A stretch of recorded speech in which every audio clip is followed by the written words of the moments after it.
Hi friends. आप सभी का स्वागत है my YouTube channel my online classroom. और आज इस वीडियो में मैं आपको एक्सप्लेन करने वाली हूँ क्लास 7 का सोशल स्टडीज़ का सिविक्स का चैप्टर 5 मीडिया एंड डेमोक्रेसी। देखिए, ये चैप्टर मैं नोट्स की हेल्प से एक्सप्लेन करने वाली हूँ। सारे इंपॉर्टेंट हेडिंग्स को मैंने कैपिटल लेटर्स में लिखा है और इसके अंदर का जो कंटेंट है मैंने लिखा हुआ है और सारे पॉइंट्स में मेंशन किया हुआ है और इसको मैं आपको समझाने वाली हूँ। और इसके साथ ही अगर आप इस चैनल पर न्यू हैं तो इस चैनल को लाइक करिए, शेयर करिए और साथ ही सब्सक्राइब भी करिए, क्योंकि यहाँ पे आपको क्लास 6 से लेकर 12 तक का सोशल साइंस से रिलेटेड स्टडी मटेरियल सारा मिल जाएगा। ठीक है, तो देखिए चैप्टर का नाम है मीडिया एंड डेमोक्रेसी। तो कि मीडिया एंड डेमोक्रेसी आपको याद होगा कि आपने काफ़ी बार पढ़ा हुआ है कि डेमोक्रेटिक कंट्रीज़ की क्या पहचान होती है। ठीक है, तो डेमोक्रेटिक कंट्रीज़ में एक फ्रीडम मिलता है, वो होता है फ्रीडम, जो राइट, फंडामेंटल राइट मिलता है, वो होता है फ्रीडम ऑफ एक्सप्रेशन। ठीक है, अपनी बात को एक्सप्रेस करने की जो पूरी आज़ादी होती है। तो इस तरह से डेमोक्रेटिक कंट्रीज़ में मीडिया के पास भी काफ़ी ज़्यादा पावर होती है और उसके पास फ्रीडम ऑफ एक्सप्रेशन और फ्रीडम ऑफ स्पीच होता है। ठीक है, तो इस तरह से किस तरह से हम ये कनेक्ट करेंगे कि मीडिया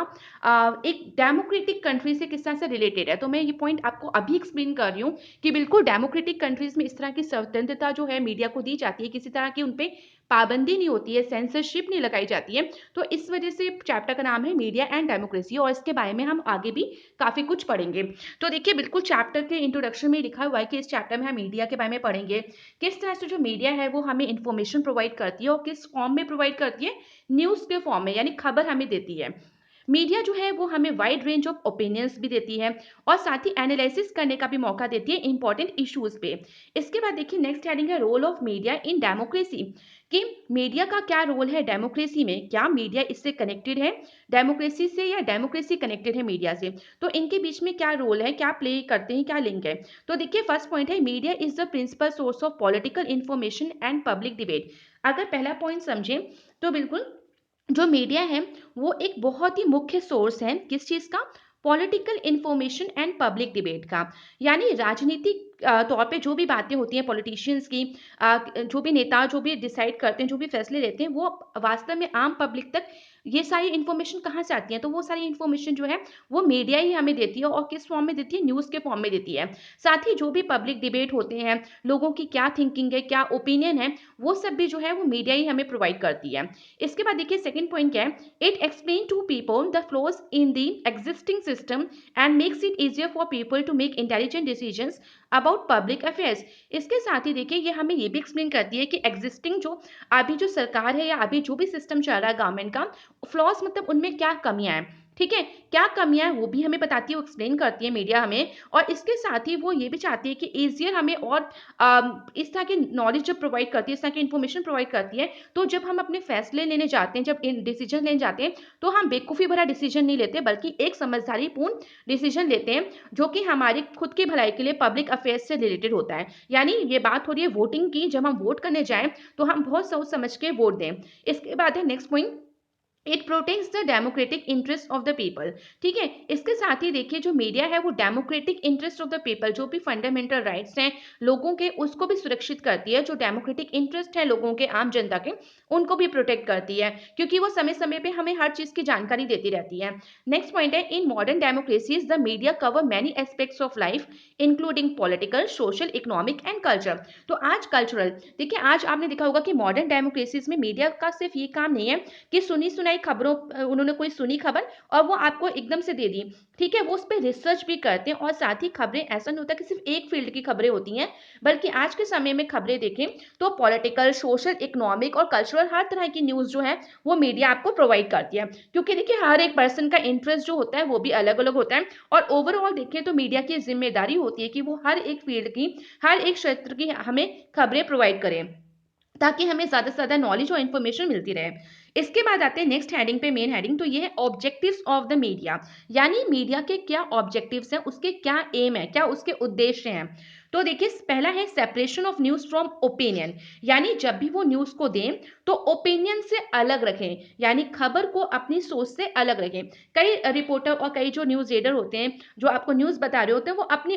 ओपिनियन जो वो सोचते हैं, क्योंकि हर एक व्यक्ति जो होता है उसकी सोच अलग अलग होती है, तो अपनी सोच को वो खबर से अलग रखें। सेकेंड पॉइंट है separation of news in business interest of the newspaper. इसके साथ ही सेपरेशन करें न्यूज का business interest of the newspaper से। यानी न्यूज़पेपर के जो बिजनेस इंटरेस्ट है कि हमारे अगर हम ये न्यूज छाप दें तो हमारे जो न्यूज़पेपर है वो बहुत ज्यादा बिकेगा, ठीक है, तो कोई गलत इन्फॉर्मेशन ना दें, तो सेपरेट करें न्यूज को, अपने खुद के फायदे के लिए ना करें, जो भी असली खबर है, जो भी सच्चाई है उसको छापें और उसको प्रोवाइड करें लोगों को, अपने इंटरेस्ट के बारे में ना देखें, अपने प्रॉफिट के बारे में ना देखें, ठीक है, अपने फायदे के बारे में ना सोचें।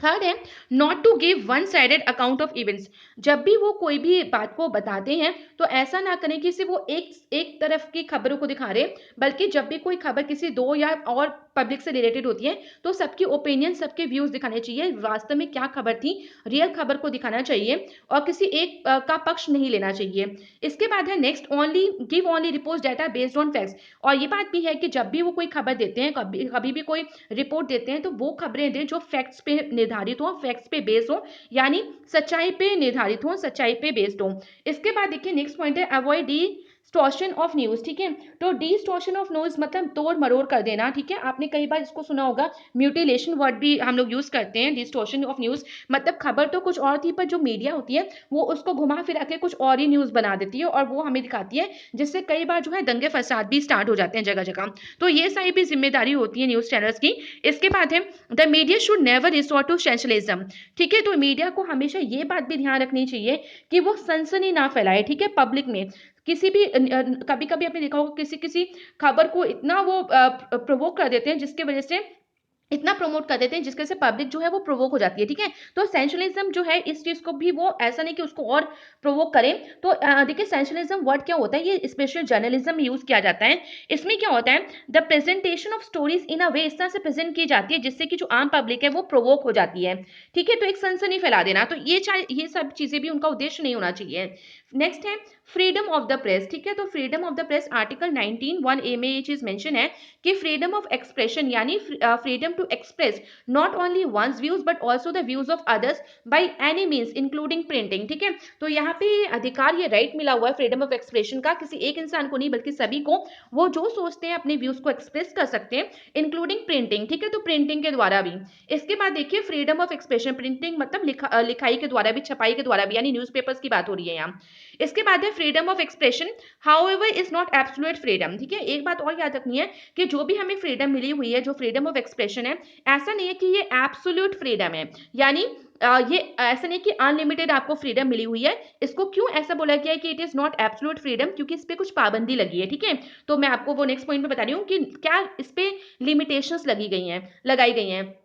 तो देखिए ये भी एक सब्जेक्ट है जिसपे लिमिटेशंस लगाई गई हैं और इसको क्लॉज 2 ऑफ आर्टिकल 19 में मेंशन किया गया है। अच्छा किस तरह की रेस्ट्रिक्शंस लगाई गई हैं, क्यों रेस्ट्रिक्शंस लगाई गई हैं, तो वो जान लेते हैं। तो देखिए जो देश के अगर कोई भी लगता है कि किसी तरह के सिक्योरिटी पर्पस के मामले हैं, सॉवरेनिटी, सुप्रीम पावर या इंटीग्रिटी ऑफ द कंट्रीज से रिलेटेड या friendly relations with foreign countries, public order, decency, ठीक है, एंड मोरालिटी, ठीक है, डिसेंसी मतलब होता है आपका शिष्टता।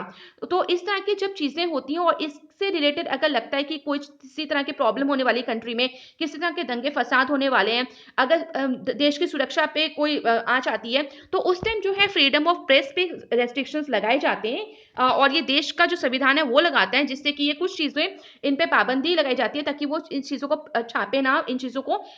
दिखाए ना, जिससे कि किसी तरह की कोई भी प्रॉब्लम कंट्री में ना हो, ठीक है, तो अगर ये देखिए और for prevention of contempt of court and defamation, ठीक है, तो डिफेमेशन होता है मानहानि, ठीक है, तो किसी भी तरह का ऐसा ना हो कि कोर्ट की आप अवहेलना कर रहे हो, तो ये सारी चीजें भी जो है ये लिमिटेशंस जो है मीडिया पे लगाई जाती हैं। इसके बाद आते हैं सोशल रिस्पॉन्सिबिलिटी पे कि मीडिया की सोशल रिस्पॉन्सिबिलिटी क्या होनी चाहिए। तो मीडिया की देखिए मीडिया की बहुत ज्यादा इनोमस मतलब बहुत ज्यादा सोशल रिस्पॉन्सिबिलिटी है, क्योंकि वो पूरे के पूरे समाज को ही एक तरह से प्रदर्शित कर रहे हैं, ठीक है, टेलीविजन पे हर जगह, तो समाज को अगर आप दिखा रहे हो और समाज के अकॉर्डिंग ही आपको थोड़ा सा ये भी है कि आपको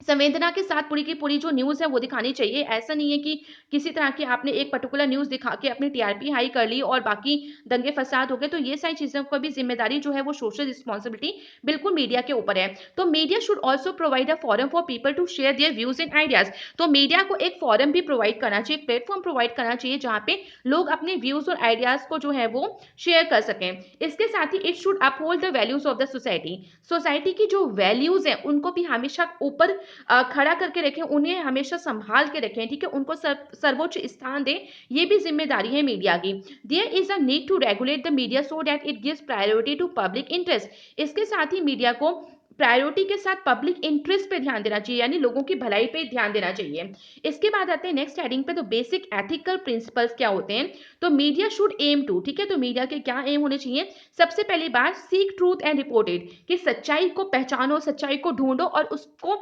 आप उसकी रिपोर्ट बनाइए। फिर एक्ट इंडिपेंडेंटली, ठीक है, आप जो भी काम कर रहे हैं एकदम इंडिपेंडेंटली करिए। और मिनिमाइज हार्म, ठीक है, और ऐसा काम करिए जिससे कि कम से कम नुकसान लोगों को हो, आपको भी कम से कम नुकसान हो और लोगों को भी हो। इसके बाद नेक्स्ट है बी अकाउंटेबल, यानी आंसरेबल, जो भी आप कोई काम करें तो पूरी जिम्मेदारी से करें मीडिया, और उसका जवाब देने के लिए भी तैयार है, ठीक है। इसके बाद आता है नेक्स्ट हेडिंग है, और ये आपकी लास्ट हेडिंग है चैप्टर की, journalism should be able to operate with, ठीक है, तो जर्नलिज्म तभी ऑपरेट कर सकता है। तो ये क्या पॉइंट्स है मेन, तो पहला पॉइंट है ऑटोनॉमी, ठीक है, तो ऑटोनॉमी का क्या मतलब होता है, which means the freedom to act according to one's conscience and professional judgement, यानी आपको पूरी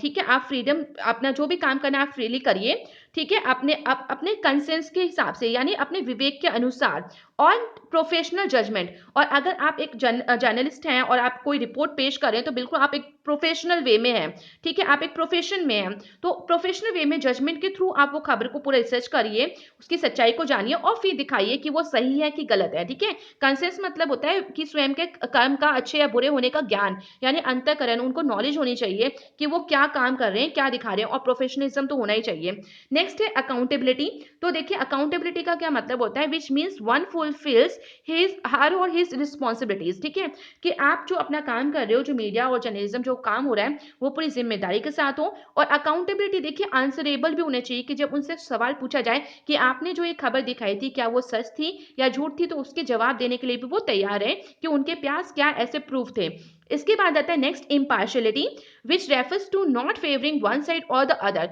तो ये बहुत ही इंपॉर्टेंट पॉइंट है इम्पार्शियलिटी। किसी भी प्रोफेशन में हो, और जिस तरह का मीडिया का प्रोफेशन है, तो बिल्कुल जब वो कोई खबर दिखाते हैं तो किसी एक पर्टिकुलर पर्सन के फेवर में ना दिखाएं, किसी एक पर्टिकुलर कम्युनिटी और समाज के फेवर में ना दिखाएं, बल्कि सबकी भलाई के अनुसार जो सच है उसको दिखाएं। तो इम्पार्शियल जरूर होना चाहिए, ठीक है, किसी की तरह पार्शियलिटी नहीं करनी चाहिए, तो तभी ये जर्नलिज्म का जो एक नोबल प्रोफेशन है उसकी सब लोग रिस्पेक्ट करेंगे। सो आई होप ये चैप्टर आपको पूरा समझ में आ गया होगा। So thank you everyone, and please like share subscribe this channel for more updates.